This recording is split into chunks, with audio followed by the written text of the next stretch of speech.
Yo les amis, ça fait longtemps que j'avais disparu de YouTube parce que j'ai vraiment pas beaucoup de temps et j'en suis vraiment désolée. Mais c'est pas grave, je suis là, je fais une vidéo, on parle de la semaine. Tout ce qui est dimanche et mercredi, ça n'existe plus pour moi. Et j'ai donc demandé à ma communauté quel genre de vidéo ils voudraient voir sur ma chaîne YouTube parce qu'à un moment donné, j'ai trop de vidéos à faire mais je monte inspiration en même temps. C'est bizarre. Donc j'ai commencé par le premier, pas forcément la première idée qu'on m'a donnée, mais une idée qui est revenue souvent, et c'était par rapport au polyamour. J'ai déjà fait pourtant 2 vidéos dessus, une il y a un petit moment où je présentais un peu ce que c'était, je me présentais moi en tant que polyamoureux, et une autre où j'avais demandé donc des témoignages de personnes qui étaient donc polyamoureuses et qui ont joué le jeu. Et donc voilà, vous pouvez très bien retrouver la vidéo plus bas dans toutes mes publications. Normalement j'ai peut-être aussi fait une playlist polyamour, je ne sais pas, je sais plus. Sur ce, donc quand j'ai vu qu'on m'avait posé cette question-là comme idée de vidéo YouTube, j'ai aussi demandé quel genre de réponse ou de questions les personnes avaient pour que je puisse y répondre. Donc en fait, dans cette vidéo-là, je vais répondre à vos questions. Je les ai pris, alors j'ai fait une capture d'écran, donc je vais arrêter mon téléphone, hein, c'est plus simple. Et je vais sûrement dire les blazes Insta pour que les personnes puissent se reconnaître. La première personne, c'était donc Julie, si tu passes par là, coucou, et j'ai toujours pas la photo du t-shirt que tu as acheté de ma marque. Attention, je suis pas content. Et tu me demandais à quoi ça consiste exactement, à quoi ça consiste d'être polyamoureux. Polyamoureux, c'est une personne donc qui n'est donc pas monogame, donc il n'est pas exclusif à une seule personne quand il est en couple, mais à plusieurs personnes. Ce n'est pas non plus une relation libre, c'est-à-dire qu'il est vraiment en couple, c'est officiel avec 1, 2, 3, 4, 5, bon, une non, ça serait du monogame, mais 2, 3, 4, 5, 6, 7, 8, 9, 10, enfin, il n'y a pas de fin. Après, tu peux être en couple avec le nombre de personnes que tu veux.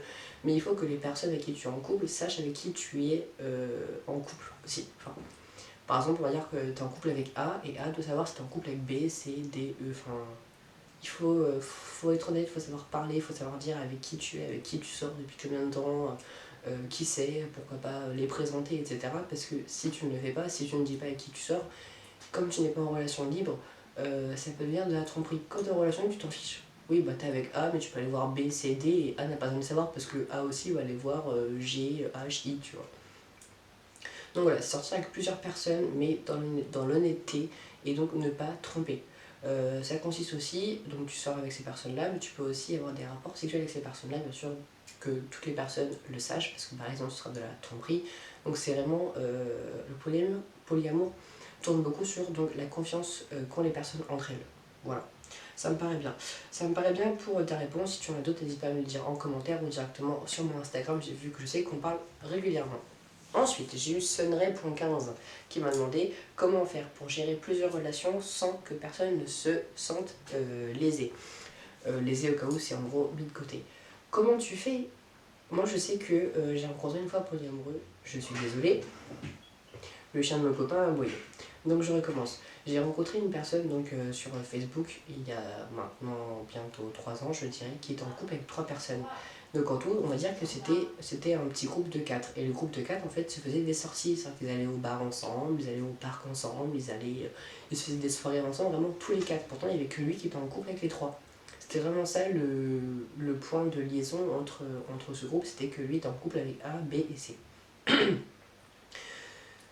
Comment ne pas mettre de côté, c'est tu vas, bien sûr en général tu as toujours la relation A, la première, puis par exemple tu vas rencontrer B, tu vas rencontrer C, et puis il faut vraiment que tu arrives à prendre du temps pour chacune personne, aller les voir personnellement ou à plusieurs, ne pas leur parler par message, les appeler, faire des sorties.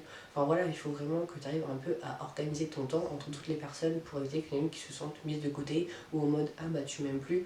Non, non, c'est pas ça, je t'aime toujours, mais j'ai pas le temps. Non, il faut vraiment trouver le temps pour toutes les personnes. Ensuite, j'ai eu un loup sauvage. Comment tu fais pour réussir à vivre avec le risque d'aimer plusieurs personnes? J'y arrive pas. J'aime plusieurs personnes. Actuellement, je suis en couple avec une seule personne. J'aurais dû être en couple avec d'autres personnes, mais on va dire que bah, ça s'est pas fait. Voilà. Ça s'est pas fait, on a un petit peu joué avec moi, etc. Bon, ça, je vais pas rentrer dans les détails, je l'ai déjà fait. Et puis avec certaines personnes, je leur reparle maintenant comme si de rien n'était, enfin, avec une seule personne. Et J'ai beaucoup de crushs que j'ai depuis quasiment des années, c'est quasiment les mêmes. Bon, je peux en avoir des nouveaux, hein, mais c'est vrai que maintenant je me concentre plus sur les anciens que j'ai. Euh, J'essaye pas forcément d'en trouver d'autres à part quand ça tombe comme ça, d'un coup, sans que je me rende compte, sans que j'ai quelque chose, sans que je le contrôle. Bah voilà, c'est des choses qui arrivent. Mais au début, je vivais très mal avec et je suis toujours très mal avec ce sentiment d'être polyamoureux. Parce que voilà, j'ai été brisée, mon cœur a encore été brisé un nombre de fois incalculable en quelques mois récemment. Donc même si en fait je suis en couple avec une personne où ça se passe très bien, qui m'accepte enfin comme je suis comparé à mes autres relations du passé, moi aussi des fois je me dis que j'aimerais être monogame, j'aimerais ne pas avoir cette pression-là, j'aimerais ne pas être blessée, j'aimerais ne pas être mal pour une personne qui a joué avec moi, j'aimerais ne pas avoir le cœur brisé, j'aimerais être heureux avec une seule personne. Mais malheureusement je ne suis pas comme ça, je ne suis pas comme ça depuis quasiment, je dirais peut-être toute mon enfance. J'ai toujours été polyamoureuse, qu'au début bah, je ne connaissais pas forcément le terme et puis voilà, je réfléchissais pas en fait au terme. Mais je me dis que je suis comme ça, que j'y peux rien, même si des fois je me sens comme un monstre. J'ai mon copain qui est là et qui me rassure et qui me dit bah non tu es comme ça, moi je l'accepte, c'est le principal, je vais faire des reflets. Donc parfois c'est dur, parfois ça va. Là en ce moment ça peut aller, mais je sais que par exemple il y a 3 semaines ça n'allait pas. C'est vraiment... c'est des montagnes russes en fait le polyamour pour moi. Après, ça dépend de chacun, ça dépend de comment tu peux le vivre, ça dépend. Tu n'y arrives pas, je peux comprendre parfaitement. Après, si tu veux en parler directement en privé, n'hésite pas, ce sera beaucoup plus simple que de passer directement derrière une vidéo. Ensuite, nous avons Shamin, désolé si je le dis mal. Cassie dit c'est quoi la différence entre polyamour et pansexuel.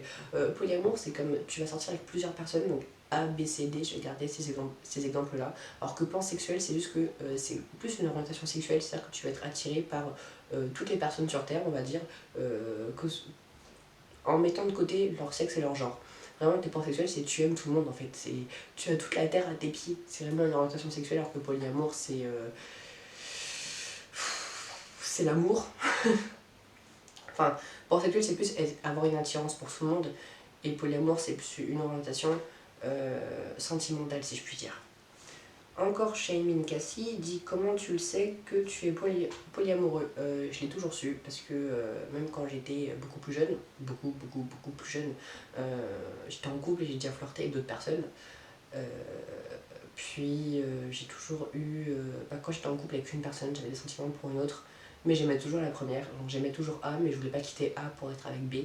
Ce que mes ex ne l'acceptaient pas, donc je me suis toujours retenue à aimer que A, à me priver, à me faire du mal pour ne jamais sortir avec B ou C. Voilà. Donc c'est depuis que je suis avec mon copain qui m'a dit clairement que oui, tu sors avec moi, donc tu sors avec A, mais si tu veux sortir avec B et C, mais tu peux, juste qu'il y a on va dire qu'il m'a imposé, on va dire, des règles. C'est encore autre chose. Mais malheureusement, les B et C à chaque fois, c'était pas les bons. Ensuite, Précis RCZ, bah c'est précis là, tiens. Comment savoir que l'on est? Bah, je sais que tu es en couple, tu aimes ta copine, et par exemple, tu vas aimer une autre personne, ou deux autres personnes, où tu vas avoir une attirance, puis des sentiments qui vont naître pour B, C, D.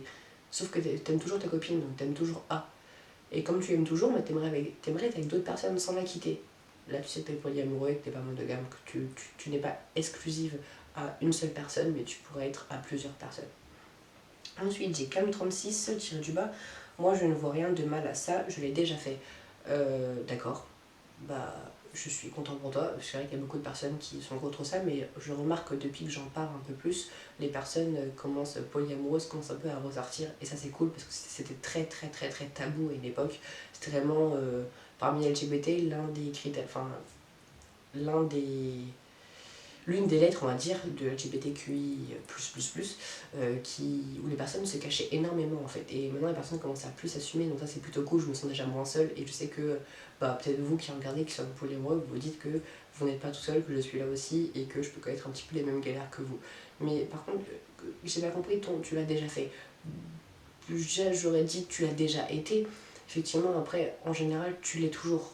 Le polyamour, ça ne part pas. Tu peux le mettre de côté, tu peux essayer de l'oublier, tu peux essayer de te forcer avec une personne, mais au fond, tu seras toujours polyamoureuse. Enfin, c'est mon point de vue après. Ensuite, nous avons deux autres questions. Nous avons Eden. Quand est-ce que tu t'en es rendu compte? Comment se renseigner dessus? Je m'en suis rendu compte, comme je l'ai dit à une personne juste avant, que je l'ai toujours été en fait, ce que je ne connaissais pas le terme. J'ai su mettre le terme vers mes 18-19 ans. J'ai fait mon coming out à ma première relation LGBT, parce qu'à l'époque j'étais lesbienne, donc je sortais avec une fille. Et c'était ma première copine, mais sauf qu'elle m'a clairement dit tu fais ça, bah, en gros tu me quittes et tu es avec l'autre, sauf que moi je voulais pas la quitter juste pour mettre avec une autre personne, parce que à l'époque je l'aimais. Hein. Et donc je me suis restreint pour rester avec elle et pas aller avec d'autres personnes. C'est des choses qui malheureusement peuvent arriver quand tu es polyamoureux.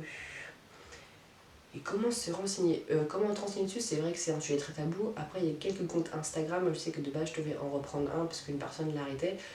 Pour finir, je sais qu'on avait un groupe sur Insta et on se parle jamais, donc en fait c'est un compte qui est en train de disparaître.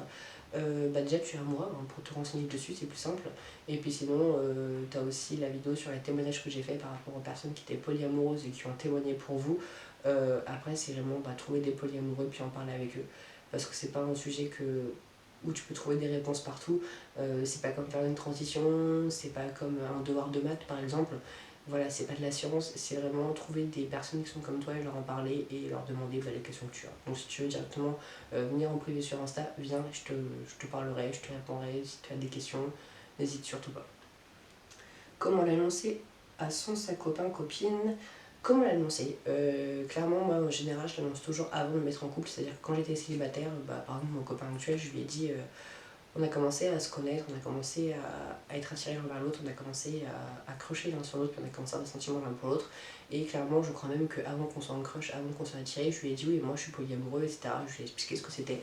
Je lui ai expliqué comment ça se passait avec mes ex. Je lui ai dit que voilà, c'est un truc que je n'assume pas forcément, mais qui ne partira jamais de moi, donc c'était possible que je sois en couple avec d'autres personnes. Et j'ai tellement eu des problèmes avec mes ex que clairement j'ai dit par contre si je suis en couple avec une autre personne, enfin je te laisse pas le choix en fait. C'est maintenant j'en ai marre de souffrir pour toujours, on va dire vous, hein, quand je dis vous c'est mes relations, j'en ai marre de souffrir quand je suis en couple et donc j'ai besoin de moi aussi d'être heureux, de connaître le bonheur vraiment absolu si imaginons il existe. Et moi je sais que je ne suis pas heureux avec une seule personne. Bon, là, je suis avec lui, je suis que avec lui, mais au fond une partie de moi est mal d'être qu'avec une seule personne. Il le sait. Hein. Je le cache pas et je le cacherai jamais. Mais moi je l'annonce dès le début, ça va être avant que je sois en couple, je vais dire par contre je suis polyamoureux. Toi qui es déjà en couple, j'ai envie de te dire, tu vas voir ta copine, tu vas faire, j'ai quelque chose à te dire que je n'ai jamais osé te dire. Voilà, je suis polyamoureux, c'est-à-dire que je ne suis pas exclusif seulement à toi. Je peux avoir des sentiments pour d'autres personnes, mais ça ne m'empêche pas que je t'aime toi, que je n'ai pas envie de te quitter pour être avec une autre personne. Après, bien sûr, si elle a du mal, tu peux dire peut-être qu'on peut aborder des règles. Par exemple, moi je sais que mon copain, pour l'instant, il n'est pas trop dans l'idée que je puisse avoir des rapports sexuels avec d'autres personnes. En gros, les rapports sexuels seraient exclusifs que à lui. Et si je suis en couple avec une autre personne, ce serait vraiment plus le côté romantique, les bisous, les câlins, les soirées chill, même dormir ensemble, mais ou même pas de douche ensemble, rien de tout ça. Hein. Pas, on va dire, de la chair contre chair. Après, je sais que, par exemple, si j'en ai besoin, je lui en parlerai, puis on verra bien. Le principal dans ce genre de couple, mon copain étant monogame et moi polia, c'est la communication, c'est l'honnêteté, et c'est surtout ne pas penser qu'on le trompe. C'est surtout ça le plus important. Est-ce qu'il y a une seule forme de polyamour? Une seule forme de polyamour, c'est-à-dire, tu peux avoir par exemple des polyamours qui vont aimer que deux personnes exclusives. C'est-à-dire qu'il va être polya juste parce que il est en couple, il va rencontrer une autre personne et ça va être le coup de foudre aussi, et donc il va être polyamour que pour eux deux, il sera attiré par personne d'autre. Tu auras des polyamours qui, comme même mon copain, où je couche qu'avec lui mais pas avec les autres.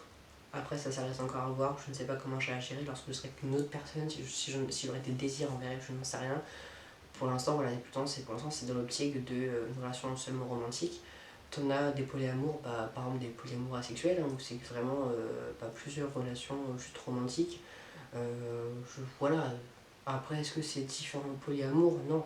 C'est plus comment les personnes voient le polyamour et comment elles sont, comment elles s'imposent, on va dire, des règles ou des limites.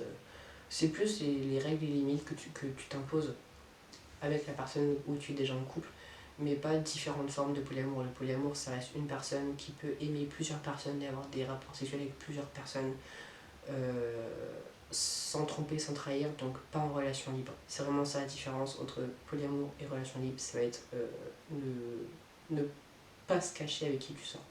Mais non, il n'y a pas de différentes polyamours qui existent. Voilà, j'ai fait le tour des questions, j'en ai pas eu spécialement beaucoup, peut-être que j'en aurai d'autres grâce à cette vidéo là. En tout cas, n'hésitez pas à m'en demander soit directement en commentaire, juste en dessous de la description, soit directement sur Instagram, il y aura le lien qui sera aussi dans la description. J'espère que cette vidéo vous aura plu. D'autres vidéos vont sortir parce que j'ai eu d'autres idées qu'on m'a demandé, donc je vais les faire. Hein. Pour une fois que ma communauté me demande des vidéos spéciales, je compte remplir vos attentes et vos envies. Donc c'est pour ça, abonnez-vous, partagez la vidéo si vous avez des polyamoureux autour de vous qui sont un peu dans le mal-être, qui se cachent. Ça peut être intéressant pour eux de penser qu'ils ne sont pas seuls. Pensez à activer les cloches pour les prochaines sorties qui risquent d'arriver, je pense, cette semaine et la semaine prochaine. Non, pas la semaine prochaine, mais cette semaine et dans 2 semaines. Et puis, abonnez-vous, c'est tout ce que j'ai à dire. Sur ce, je te dis ciao, bisous et à bientôt. Prends soin de toi. Tchuss.